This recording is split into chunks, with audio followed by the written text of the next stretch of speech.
हे पहा, मस्त गावरान गुलाबाच्या पाकळ्या आहे। यापासूनच आज आपण गुलकंद कसा करायचा ते पाहणार आहोत।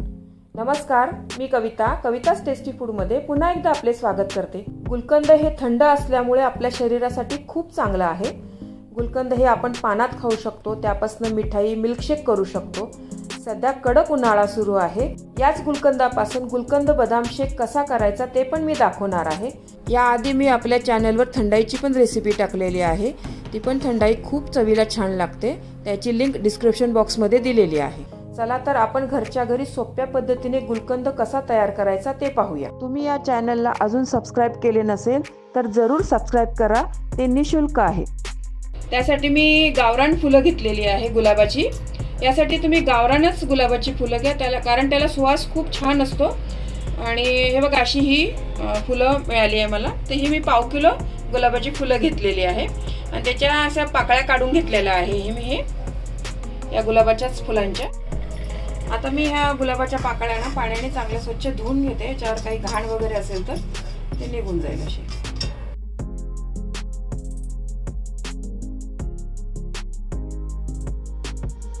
या पाकळ्या मी स्वच्छ छान अशा पाण्याने धुवून घेते मस्त व्यवस्थित, म्हणजे याच्यावर काही घाण वगैरे असेल तर सगळं निघून जाईल आणि स्वच्छ होतील। या गुलाबाच्या पाकळ्या मी थोडंसं असं हलक्या हातानेच पिळून घेते।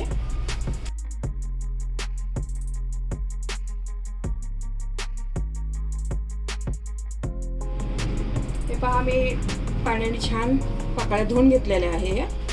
आपण आता या कपड्यावर सुकूया, पंख्याखाली याला 1 तास 2 तास चांगलं पूर्ण पाणी जाईपर्यंत सुकवून घेऊया।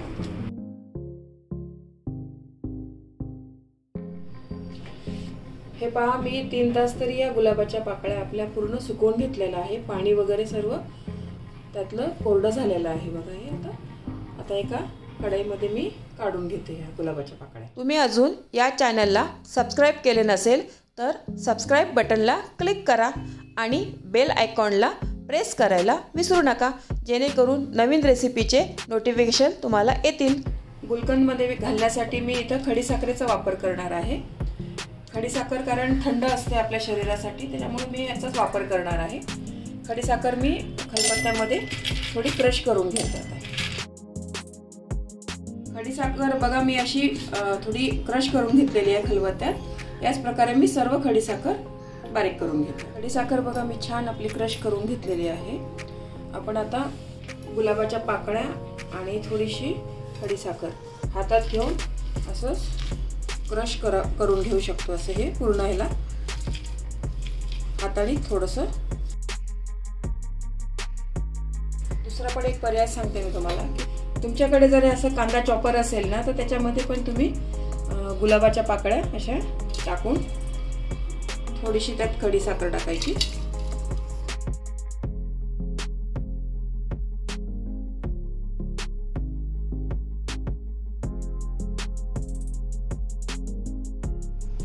हे पहा, चॉपर मध्ये माझं छान मस्त झालेलं आहे। याच पद्धतीने मी सर्व गुलाबाच्या पाकळ्या आणि खडीसाखर बारीक करून घेते।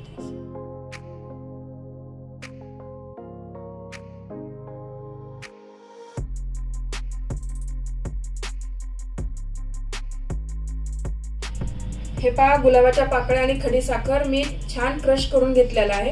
याचा सुगंध मस्त घरामध्ये ना छान दरवळत आहे। 1 तासभर आपण छान याला आता मुरू देऊया।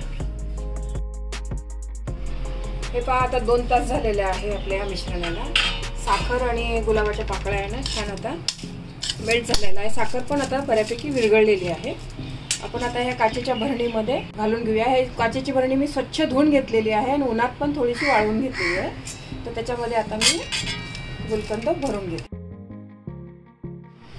हा पूर्ण गुलकंद मी बॉटलमध्ये भरून घेतलेला आहे। बॉटल ना 4 ते 5 दिवस उन्हामध्ये ठेवणार आहे, की त्या उन्हामध्ये ठेवल्यामुळे साखर आणि गुलाबाच्या पाकळ्या आहे ना छान मस्त एकजीव होईल आणि आपलं गुलकंद तयार होईल। हे पहा, आपलं मस्त गुलकंद तयार झालेलं आहे। हे मी तुम्हाला आता वाटीत काढून दाखवते।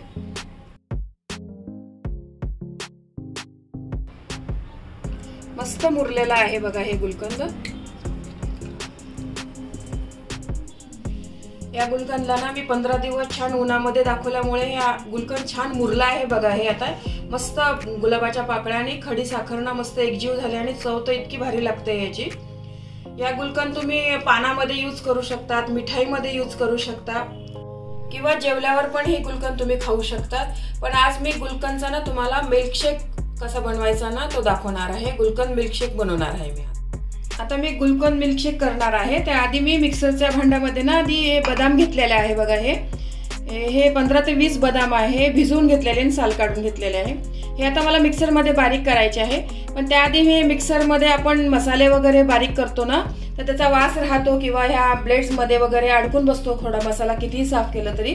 त्यासाठी आपण थोडं आधी ना थोडंसं पाणी टाकून हे मिक्सरमध्ये मी फिरवून घेणार आहे, म्हणजे पूर्ण साफ करून घेणार आहे हे भांडं। हे पहा आधी भांडं स्वच्छ केलं तरी बघा हे जरासं ना थोडंसं मसाल्याचं वगैरे निघतंच आहे। तर असं तुम्ही नेहमी असं गोड पदार्थ वगैरे करत असताना जरूर करा हे असं तुम्ही। आता मी या छोट्या भांड्यामध्ये आधी हे भिजवलेले बदाम टाकते, थोडंसं दूध टाकते म्हणजे छान पेस्ट व्हायला पाहिजे याची आता मस्त पेस्ट करून घेते मी।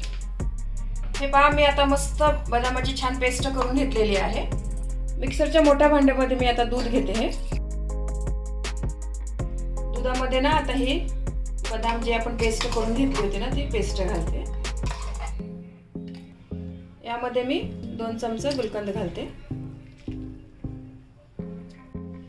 यामध्ये मी आता 1 चमचा पेटी साखर घालते। आता हे मिक्सरमध्ये हे मिक्स करून घेते मी। यामध्ये मी 3-4 क्यूब घालते बर्फाचे आणि परत मी मिक्स करून घेते आणखी। हे पहा मस्त गुलकंद बदाम शेक तयार झालेला आहे। टेस्टला हे खूपच छान लागते। उन्हाळ्यासाठी हा एक बेस्ट ऑप्शन आहे। तुम्ही हे गुलकंद आणि त्यापासून गुलकंद बदाम शेक नक्की करून बघा। तुम्हाला ही रेसिपी आवडली असेल तर व्हिडिओला लाईक करा, कमेंट्स करा। तुमच्या कमेंट्स वाचायला मला फार आवडतात। तुमच्या लाईक्स आणि कमेंट्समुळे माझा उत्साह वाढतो आणि नवनवीन व्हिडिओ बनवण्यासाठी प्रोत्साहन मिळते। याचबरोबर तुम्ही मला फेसबुक, इंस्टाग्राम आणि पिंटरेस्टवर देखील फॉलो करू शकतात। त्याची लिंक डिस्क्रिप्शन बॉक्समध्ये दिलेली आहे। तर पुन्हा भेटूया एका नवीन रेसिपीसह। तोपर्यंत मस्त खा, काळजी घ्या। धन्यवाद।